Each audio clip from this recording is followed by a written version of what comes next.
you start off with your name? Just introduce yourself real quick. Scharelene Mahoney from Hagerstown, Indiana. All right, and let's hear your story.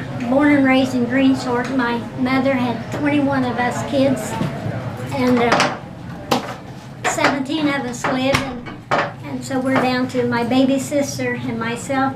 She is 78 and I'm 83, and my husband was a certified flight instructor, and he also had a commercial pilot's license. So we used to fly to Florida all the time to visit friends, so I wanted to be able to land the plane just in case something happens to him. So, but I was the third woman to solo out of the Hagerstown airport. But anyway, when I was soloed, you have to make what they call 3 touch and goes.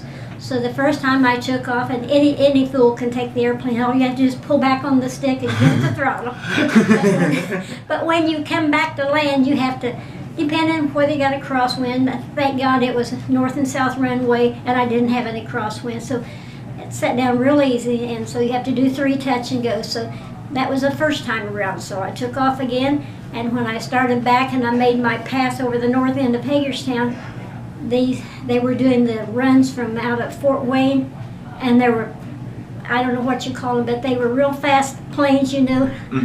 And I saw these guys coming. I kept going, get out of my way, get out of my way, like they could hear me.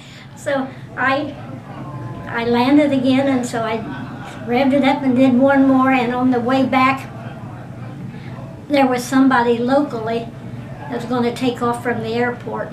And of course, incoming traffic has the right-of-way, and he taxied down there, and thank God he turned around and held till I got off. So when I landed, I was so weak and everything, and it was a Piper P-28, it was a low wing, and I was so shaky and nervous that I couldn't even walk down. I sit out on the wing and slid down and hit the ground. He said, "Are you all right?" I said, "Yeah, I'm nervous." But that was a lot of fun. Sounds like a lot of fun. Do you want to tell us about how you're driving nowadays? Yes, I'm driving. I have a spatial bioptic lens that I go see Dr. Windsor at Hartford City, and he's world famous for helping people get their license. And I have to go twice a year, and they do my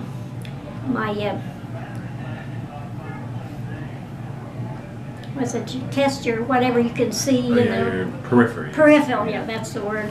And then I have to be certified by the state every year, and my license they give me at the license branch is good for 4 years, but I have to send that in every year to the state.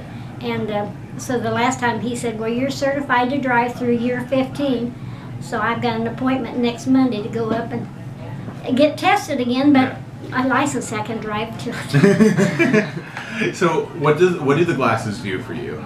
Well, they you know, they're funny looking, but you can you drive just like this, but when you see something or something you want to check, just pull your head down like this and you look through that, and then it puts them in your vision. Because you put the bioptics on top of your glasses, right? Yes, they ride. These are spatial, real heavy duty, and they ride right on here, and then I can drive most of the time because I was born and raised here, and I could drive it blindfolded, I think.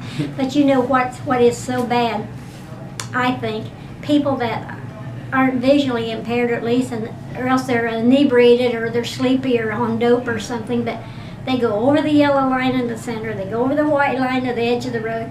And a funny thing, I was driving, got out of the edge of Greens Fork, and I was heading towards Richmond, and there was a lady on a cell phone, but she was right on my bumper. And I thought, I'm getting tired of this, you know.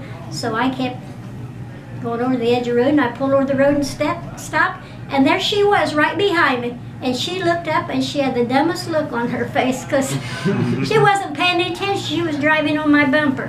So I have had lots of experiences like that. And of course, I'm a registered nurse, so after I had my vision problems, I don't do private duty anymore because if I have to give medication and things like that, I want to be sure. And I don't, my son is a diabetic, so I don't give any insulin shots. But they have it measured now that they have you can dial up what you need, and you can give it yourself. So How'd you sustain your vision loss? Or how did that happen?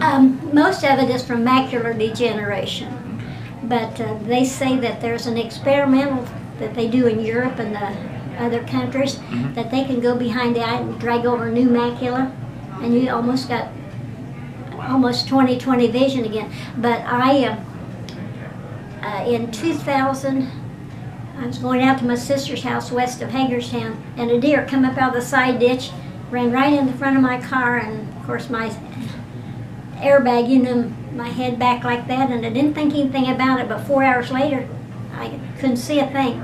So I was bleeding behind my retinas, so I had to go for 20 shots in my eyeball, and that left a scar. Other than that, I'm fine. We have one more question. Are there any particular items or services that were provided to you by the center that were helpful? Oh, everything. I have the talking books. Are you familiar with those? Oh yeah. And I have the CTTV, I believe they call it, that you can put and they'll make you can use the writing that big, and it's in color. It's 4 colors. And then I have the talking alarm clock, and I guess I've got so many things that they have, I just can't remember all, but I use them all the time. But it's very helpful. If you just got any questions, you just come in here and they'll help you out with it. But I think the most fun I've had is experiencing driving, watching other people. Like I say, I swear they're inebriated or they're sleepy or they're on dope.